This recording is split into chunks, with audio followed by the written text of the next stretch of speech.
इस पर आपका? देखिए, मैंने अभी माननीय सर्वोच्च न्यायालय का पूरा आदेश नहीं पढ़ा, मैं उसको स्टडी करूंगा। और मेरे आज भी याद है कि मैं लगातार लाइब्रेरी जाता हूं, कॉन्स्टिट्यूशनल असेंबली की जो डिबेट्स हैं, जब ये रिजर्वेशन पैटर्न आया उसको स्टडी करने के लिए आज भी मुझे उस पर जाना पड़ेगा।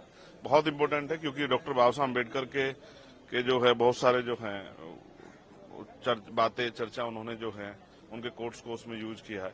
लेकिन बड़ी बात यह है कि एक पॉलिसी हमने अंग्रेजों के समय से सुनी थी, डिवाइड एंड रूल।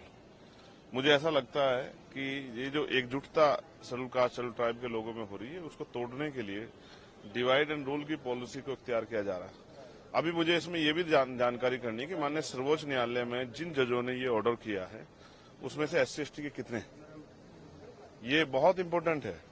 अगर आप वर्गीकरण करना ही चाहते हैं तो मैं चाहता हूं कि सर्वोच्च न्यायालय से इसकी शुरुआत होनी चाहिए। भाई, वहां तो लंबे समय से कुछ ही परिवारों को कब्जा किया, और चलो SC/ST OBC को तो आप घुसने नहीं दे रहे हो, लेकिन क्या सामान्य जाति के और लोगों में अवसर नहीं है? तो उनको भी आप मौका नहीं दे रहे हो। तो अगर आपको करनी है किसी वर्गीकरण की शुरुआत तो शायद वहीं से की जाए, सर्वोच्च संस्था। नीचे से क्या करना चाहते हो? क्या मॉनिटरिंग किए कभी SC/ST के जो आपने ऑर्डर किया था रिजर्वेशन इन प्रमोशन का? आपने कहा सरकार दे सकती है, क्या कभी मॉनिटरिंग किया आपने? SC/ST का बैकलॉग भरा गया, कभी आपने मॉनिटरिंग की?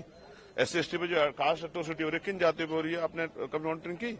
क्या आपको जानकारी है कि क्या आंकड़े हैं SC/ST को जो रिजर्वेशन मिल रहा है नहीं मिल रहा है? उनकी आर्थिक स्थिति के क्या आंकड़े आपके पास? बंद कमरे में बैठ के कुछ भी फैसला ले लिया जाएगा।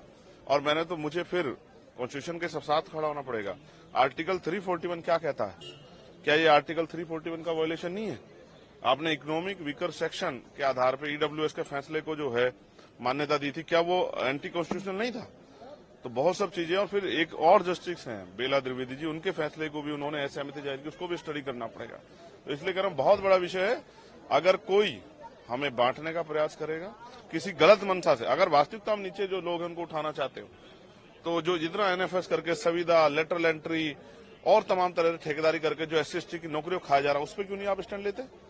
तो ये बहुत कुछ है इसमें देखने के लिए। अब इसको देखेंगे और फिर प्रेस करके प्रेस क्लब में अपनी पूरी बात विस्तार रखें, क्योंकि ये बड़े समुदाय का मामला है। ये मेरे व्यक्तिगत का मामला नहीं है, ये एक बड़े समाज का, जो आजादी के 75 साल बाद भी, जिसको हम अमृतकाल कह रहे हैं, सरकार अमृतकाल कह रही है, और जिसको कह रहे हैं विकसित भारत, उसकी 5वीं देश की, दुनिया की 5वीं अर्थव्यवस्था की जहां बात हो रही है, वहां SC/ST कहां खड़ा है?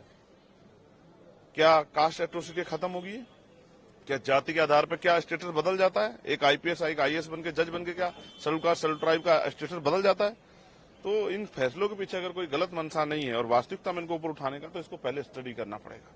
और फिर, क्योंकि हम कोर्ट में नहीं थे, मैं ये भी देखूंगा कि इसको अपोज करने वाले, इस फैसले में SC/ST का पक्ष रखने वाले कितने वकील थे और वो कौन सी जातियों के थे, और SC/ST के विरोध में खड़े होने वाले कौन से वकील थे, वो किन जातियों के थे, कि सबके चेहरे भी उजागर होने चाहिए कि कौन हमें बांटना चाहता है, वो कौन सी पार्टी जुड़े हुए लोग हैं। सब चीजों पे हम लोग जो है बिंदुवार इसकी जानकारी हासिल करेंगे और फिर प्रेस क्लब में मीडिया को बुला के अपनी बात को रखें।